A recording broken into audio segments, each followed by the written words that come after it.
మనిషి తన జీవితంలో ప్రతి క్షణము మృత్యువు వైపుకే పయనిస్తాడు సఖీ. వాస్తవానికి మనిషి ఏ పని చేసినా అది మృత్యువు కోసమే చేయడం లేదంటావా?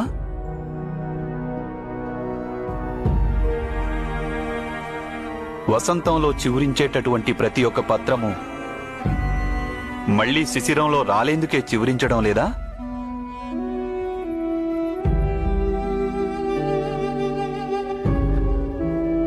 మరి అలా చివురించడం, సూర్యరశ్మిని గ్రహించడం, అలాగే పవనుడి తాకిడికి రెపరెపలాడుతూ ధ్వనిని ఉత్పన్నం చేయడం,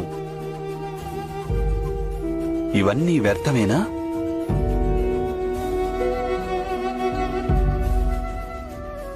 పెను తుఫాను వృక్షాన్ని కుదిపేస్తున్నప్పుడు ఆ వృక్షాంశంపై ఉన్న ప్రతి ఆకు తన శక్తినంతా కూడా తీసుకొని ఆ వృక్షంపైనే ఉండే ప్రయత్నం చేస్తుంది.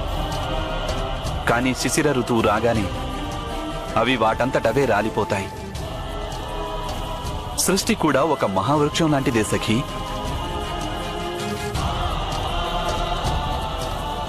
అలాగే ప్రతి మనిషి, పశుపక్షాదులు ఈ వృక్షంపై జన్మించి పెరిగి రాలిపోయే ఆకులే. రాలిపోవడం అనేది నిశ్చయం. కానీ ఆ మహావృక్షంపై ఉన్నంత వరకు వారు సంఘర్షణలు, శాంతి రెండింటినీ ఆనందించడం వారి కర్తవ్యం.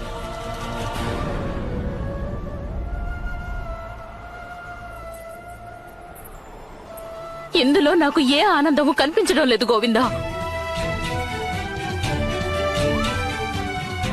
ఎందుకంటే నీవు మోహానికి బందీవైనావు సఖీ. అవును, నేను మోహానికి బందీనైనాను. కానీ ఈ యుద్ధంలో మాకు విజయం లభిస్తే అప్పుడు కూడా నాకు ఈ సుఖము లభించదంటావా? సుఖం కోసం యుద్ధం చేయమని నేనెప్పుడు చెప్పాను సఖీ? ప్రతీకారం, ప్రతిష్ఠ, సంపదల కోసం యుద్ధం చేయమని నేనెప్పుడు సలహా ఇచ్చాను?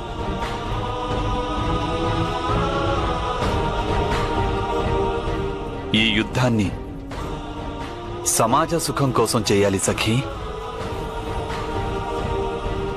అధర్మాన్ని నాశనం చేసేటందుకు, ధర్మాన్ని పునఃస్థాపించేందుకు మనం యుద్ధం చేయాలన్నాను.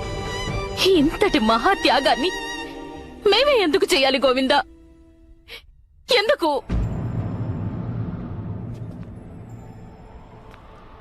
విను సఖీ,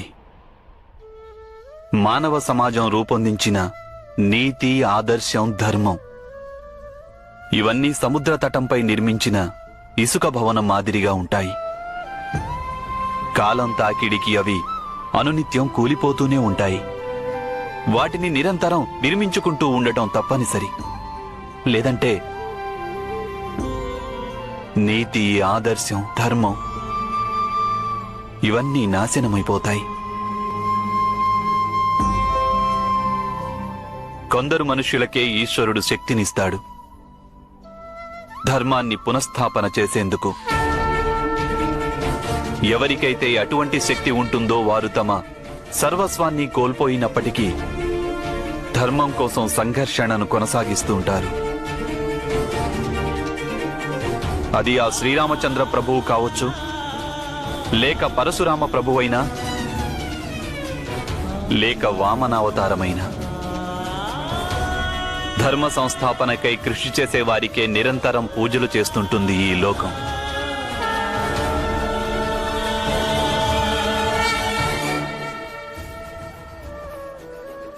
ఒక్క విషయం తెలుసుకో సఖీ, ధర్మం కోసం కృషి చేయడం ఎవరికీ కర్తవ్యం కాదు. అదొక నిర్ణయం, ఒక సంకల్పం. నీకు కూడా ఈ యుద్ధమేమీ కర్తవ్యం కాదు, సమాజ హితం కోసం తీసుకున్న ఒక సంకల్పం అది. నీవు ఎప్పుడైనా సరే ఈ సంకల్పాన్ని వదులుకోవచ్చు. అందువలన నీకు పుత్రులు, భర్తలు, పౌత్రులు వీరి నుంచి సుఖం లభించవచ్చు. కాని కోట్లాది మంది మానవుల మాదిరిగా నీవు కూడా కాల ప్రవాహంలో కొట్టుకుపోతావు సఖీ. నీ జీవితం వ్యర్థమైపోతుంది.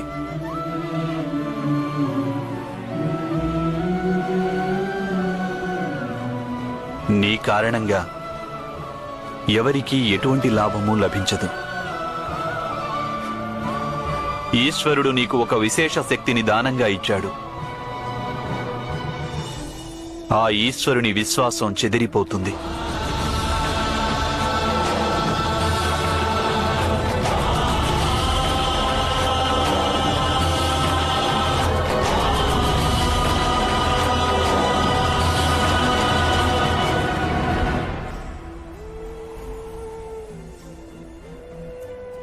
నిర్ణయం నీవే తీసుకోవాలి సఖీ.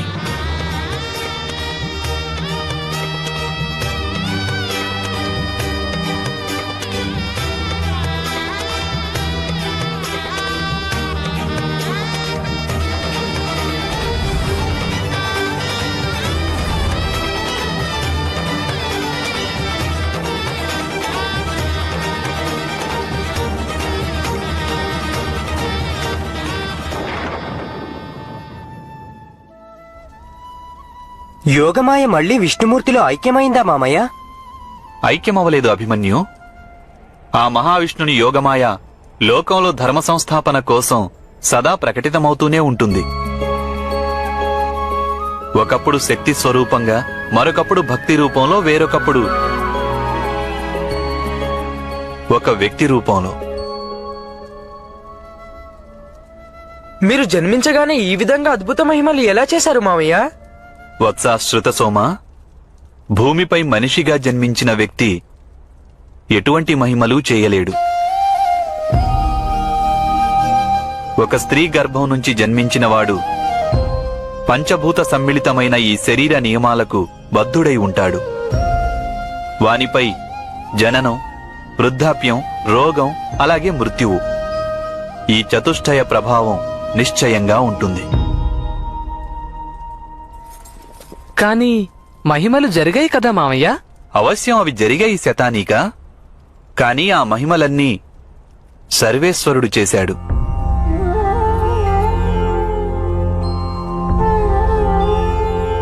మన సమాజంలో వ్యాపించిన అధర్మాన్ని నాశనం చేసి ధర్మాన్ని స్థాపించాలనే కోరిక ప్రతి మనిషి హృదయంలోనూ జన్మించినప్పుడు, పాపము ఎప్పుడు తన అవధులు దాటిపోతుందో అప్పుడు ధర్మాన్ని రక్షించడం కోసం సర్వేశ్వరుడు మహిమలు చేస్తూనే ఉంటాడు వత్స.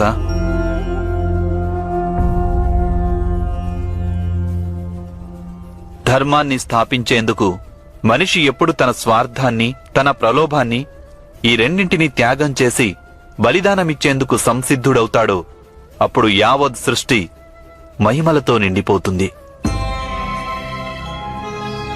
మా మాత దేవకి, మాత యశోద చేసిన బలిదానాల కారణంగానే నాడు కారాగారంలో మహిమలు జరిగాయి వత్స. సృష్టి సమతౌల్యమంటే ఇదే. కాని సర్వేశ్వరుడు మహిమలు ఎప్పుడు చూపిస్తాడంటే, మన సమాజంలో నలుదిశలా అధర్మం వ్యాపించి ఉన్నప్పటికీ మనిషి హృదయంలో ధర్మం కొలువుంటేనే. మనిషి సంఘర్షణల పట్ల భయభ్రాంతం కాకుండా ఎప్పుడూ పాపాన్ని ప్రతిఘటిస్తూ, మనిషి తన శాయశక్తులా ప్రయత్నిస్తూ తుదిశ్వాస వరకు యుద్ధం చేస్తాడో అప్పుడు వాని రక్షణ కోసం సర్వేశ్వరుడు మహిమలు చూపుతూనే ఉంటాడు వత్స. నాడు ద్యూత సభలో కూడా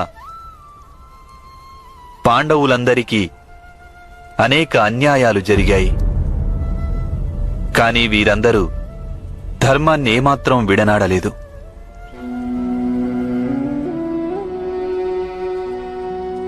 ఎన్నెన్ని అవమానాలు, బాధలు, దౌర్జన్యం జరిగినప్పటికీ మీ మాత ఎన్నడూ పరాజయాన్ని అంగీకరించలేదు. ఈ కారణంగానే సర్వేశ్వరుడు మహిమలు చూపించాడు.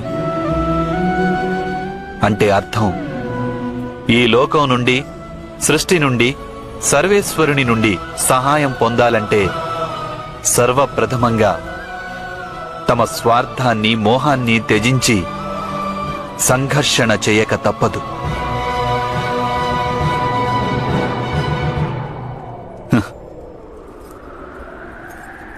యథార్థమే పలికాను కదా సఖీ.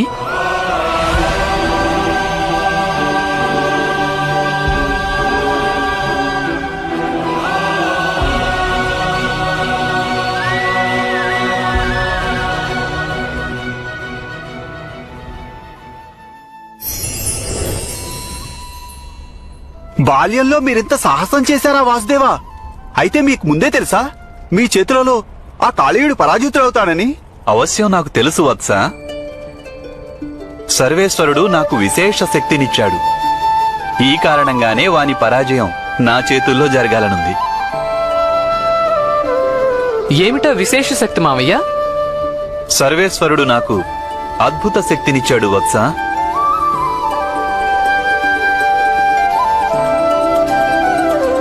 అదేమిటో నీకు తెలుసుకోవాలనుందా? ప్రయత్నం చేసే శక్తి. నాకు నమ్మకం ఉంది, ఒకవేళ నేను సాహసంతో శ్రద్ధగా ప్రయత్నం చేస్తే ఎటువంటి కార్యమైనా నాకు అసంభవం కాదని. కానీ మామయ్య, ప్రయత్నం అనేది అందరూ చేస్తారు కదా. నీవు యథార్థం చెప్పావు వత్సా శృత సోమ. ప్రయత్నం అందరూ చేస్తుంటారు. నిజానికి ప్రయత్నం చేయడమే అవసరం విజయాన్ని పొందేందుకు.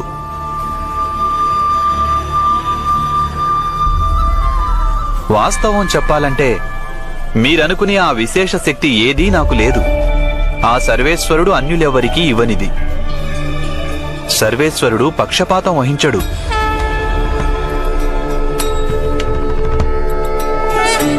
మనం అందరం సమానమైన శక్తితోనే జన్మిస్తుంటాం. కానీ భయం, మోహం, లాలస వంటి లక్షణాలు మనిషిని ప్రయత్నించకుండా నిరోధిస్తాయి.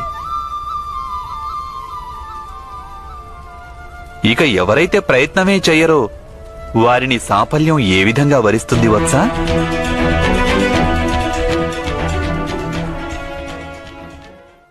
కానీ మీరు ప్రాణాలు కోల్పోయి ఉండొచ్చు కదా మామయ్య. ఈ ప్రాణాలు ఏదో ఒక రోజున కోల్పోవలసిందే కదా వత్సా. ఎవరు ఏ ప్రయత్నం చేసినా సాఫల్యానికి వైఫల్యానికి అవకాశం సరి సమానంగా ఉంటుంది. కానీ ఏ ప్రయత్నమూ చేయకుండా ఉంటే వారికి 100కి 100 పాళ్ళు వైఫల్యమే మిగులుతుంది. గుర్తుంచుకోండి కుమారులారా, ఇతరుల అన్యాయాన్ని, అత్యాచారాన్ని, అధర్మాన్ని ఎదిరించి సంఘర్షణకు ప్రయత్నించడంలో కేవలం ఒకే ఒక హాని జరగవచ్చు. అలా జరిగే హాని మృత్యువు. కానీ ఏదైనా భయం గాని లేక మోహం కారణంగా ప్రయత్నం అనేదే చేయకుంటే 2 విధాలుగా హాని జరగవచ్చు. మనలో ఆత్మబలం క్షీణిస్తుంది, ఇంకా అధర్మపరుల అధర్మం పెరుగుతుంది. నేను చెప్పిందంతా యథార్థమేనా సఖీ?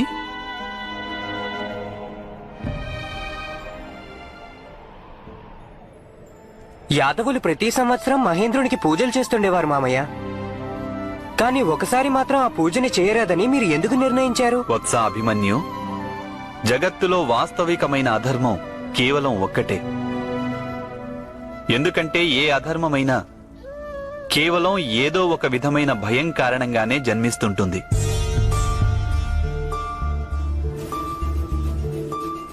ఆ మహేంద్రుని పూజను తిరస్కరించడం నా అభిమతం కాదు. కానీ భయం కారణంగా ఇంద్రునికి పూజలు చేస్తుండేవారు. వాస్తవానికి వారు చేస్తున్న పూజలు ఆ మహేంద్రునికి కాదు వత్సా. వారు కేవలం తమ మనసులోని భయానికి పూజలు చేసేవారు. కానీ భయమనేది స్వభావసిద్ధం కాదా మావయ్య? కాదు పుత్ర. వాస్తవానికి భయాన్ని మించిన శత్రువు ఈ లోకంలో వేరొకటి ఏదీ లేదు. భయ పరిణామం ఎలా ఉంటుందో నీవు తెలుసుకోవాలి. భయాన్ని తొలగించుకోవాలని మనిషి అన్యాయాన్ని భరించడం నేర్చుకుంటాడు. అక్కడి నుండే అసత్యం జన్మిస్తుంటుంది. భయం కారణంగా మనిషి మనసు చింతతో, సంఘర్షణతో నిండిపోతుంది. వానిలో ఆలోచించే శక్తి నశించిపోతుంది. మనసుతో పాటు తర్కం కూడా నశిస్తుంది. భయం వలన మనిషి మనసులో కాఠిన్యం జన్మిస్తుంది. వాని జీవితమంతా దుఃఖభరితమవుతుంది. జీవితంలో ఆనందం లేకుండా పోతుంది. సత్ చిత్ ఆనందం. సచ్చిదానందమే పరమాత్మ స్వరూపం వత్సా.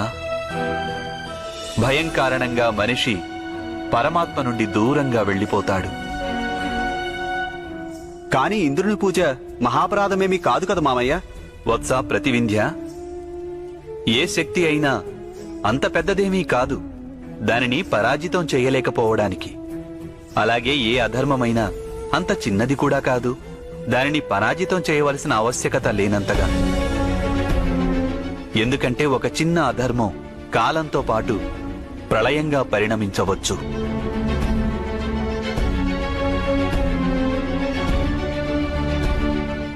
నేను వాస్తవమే చెప్తున్నాను కదా సఖీ.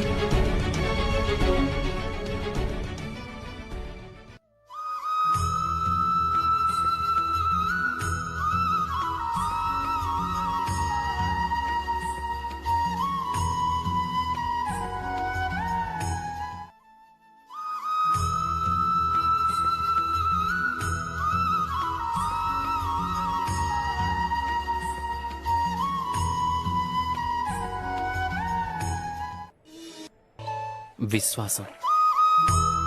భూమికి విశ్వాసం ఉంది ప్రచండ వేడిమి తర్వాత వర్షం వస్తుందని.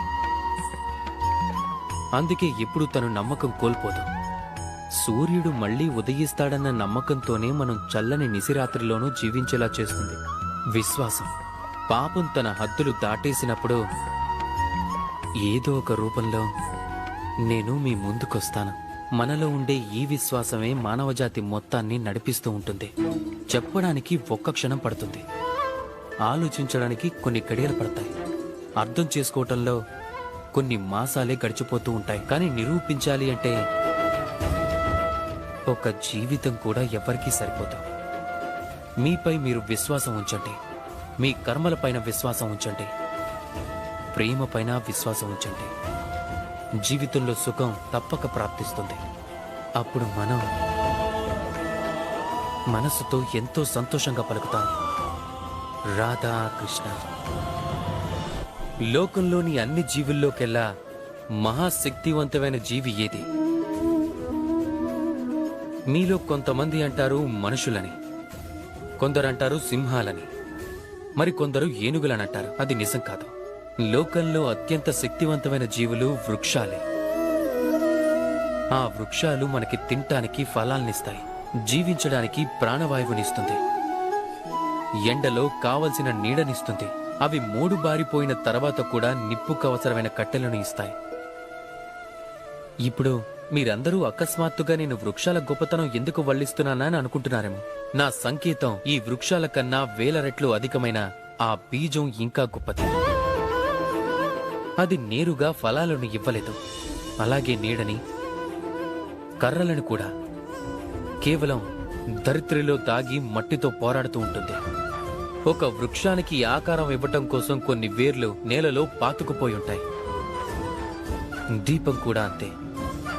చేతిలో ఇమిడే ఒక సాధారణ పాత్ర, కానీ ఎప్పుడైతే అది వెలగటం మొదలు పెడుతుందో సమస్త లోకానికి అది వెలుగునిస్తుంది, మహత్తుగా మారిపోతుంది. ఇప్పుడు అర్థమైందా? మహానుభావులుగా మారాలి అంటే ఏదైనా సాధించాల్సిందే. మీరు చిన్నవాళ్లైనా పెద్దవాళ్లైనా కూడా ఏ అంతరం ఉండదు. ఏదైనా సాధిస్తేనే ఉన్నతులుగా మారిపోతారు. మీరు నడవటం ఆరంభించండి, ఏదో ఒక చోటికి చేరుకుంటారు. నిశ్చలంగా కూర్చునే వాళ్ళు ఎప్పటికీ ఏమీ సాధించలేరు. బాగా గుర్తుంచుకోండి, ఏదైనా ఆరంభించటానికి మహాత్ములే అవ్వాల్సిన అవసరం లేదు. కానీ మహాత్ములు అవ్వాలి అంటే ఏదైనా ఆరంభించటం అత్యంత ఆవశ్యకం. రాధాకృష్ణ. ఒక శబ్దం, అది మనకి ఒకసారో లేదా ప్రతిరోజు వినబడుతూనే ఉంటుంది. స్వార్థం. ఆ వ్యక్తి స్వార్థపరుడని, అతను స్వార్థంలో చాలా చెడు పనులు చేశాడని ఇలా ఎన్నో మాటలు వింటూ ఉంటాం. మామూలుగా ఈ లోకం స్వార్థాన్ని, పాపాలను భరిస్తూ ఉంటుంది. కానీ నిజంగా స్వార్థం అంత నీచమైనదా? లేదు. స్వార్థం అనే శబ్దం స్వాతో మొదలవుతుంది, అంటే స్వయంతో. అంటే ఏ కార్యంలో కేవలం స్వయం అనే అర్థం ఉందో, కేవలం స్వీయ లాభం మాత్రమే ఉందో అదే స్వార్థం. ఇక్కడ ఉత్పన్నమయ్యే ప్రశ్న ఏమిటంటే మీ యొక్క స్వయం అంటే ఏమిటి? మీ స్వయంలో మీరే ఉంటే ఖచ్చితంగా మీరు స్వార్థపరులే. ఒకవేళ మీ స్వయంలో మీ పరివారం ఉంటే మీరు పరివార ప్రేమికులు. ఒకవేళ మీ స్వయంలో అన్యులు కూడా ఉన్నట్లయితే మీరు పరోపకారులవుతారు. ఒకవేళ మీ స్వయంలో ఈ లోకం మిళితం అయ్యుంటే అప్పుడు మీరు పరమార్థులవుతారు. మీ స్వార్థానికి దూరంగా వెళ్ళకండి, దాన్ని విస్తరించండి. మీ అస్తిత్వాన్ని విస్తరించినట్లయితే అప్పుడు మీ స్వార్థం స్వయంగా పరమార్థంగా మారుతుంది. రాధాకృష్ణ, నేను మీతో చెప్పాను లోకంలో అత్యంత బలమైన ఆయుధం, అత్యంత బలమైన శక్తి స్నేహమే అని. కానీ ఈ స్నేహం అనేది అసలు ఎలా ఉండాలి? స్నేహం అనేది పాలల్లో కలిపిన నీళ్లల్లా ఉండాలి. ఎలా? పాలల్లో మనం నీళ్లు కలిపినప్పుడు వెంటనే ఆ జలం స్వయంగా పాలలా మారుతుంది. ఆలోచించండి, పాలతో స్నేహం చేయటం వల్ల నీళ్ల విలువ ఎంతగా పెరిగిపోయిందో. కానీ ఈ కథ ఇక్కడే సమాప్తం అవటం లేదు. పాలని మనం వేడి చేసినప్పుడు అప్పుడు జలం తన స్నేహాన్ని నిరూపించుకుంటుంది. జలమే ముందుగా ఆ తాపాన్ని భరిస్తుంది. తన అస్తిత్వాన్ని వదులుకొని మరీ వేడిని సహిస్తుంది, అలా పాలని కాపాడుతుంది. కాని ఆ తరువాత తన మిత్రుడు వెళ్లిన తరువాత పాలలో పొంగొస్తుంది. అది పాత్ర నుండి బయటికి రావటం మొదలు పెడుతుంది. కానీ అది శాంతించాలంటే మనం ఏం చేస్తాం? అందులో కొద్దిగా జలం కలుపుతూ ఉంటాం. అంటే స్నేహం అంటే ఇదే. మిత్రుడు అస్తిత్వాన్ని పెంచేదే స్నేహం. స్నేహం అంటే ఇదే. మిత్రుడు అస్తిత్వం కోసం తను జ్వలించాలి. స్నేహం అంటే ఇదే. అందులో సుఖం అలాగే దుఃఖం రెండు మిత్రుడితోనే ముడిపడాలి. ఎలాంటి మిత్రుడిని సంపాదించాలంటే తన ముందు కుబేరుడి ధనం కూడా తక్కువే కావాలి. రాధాకృష్ణ, పొరపాటు అలాగే మానవులు, ఈ రెండిటి మధ్య సంబంధం ఎలాంటిదంటే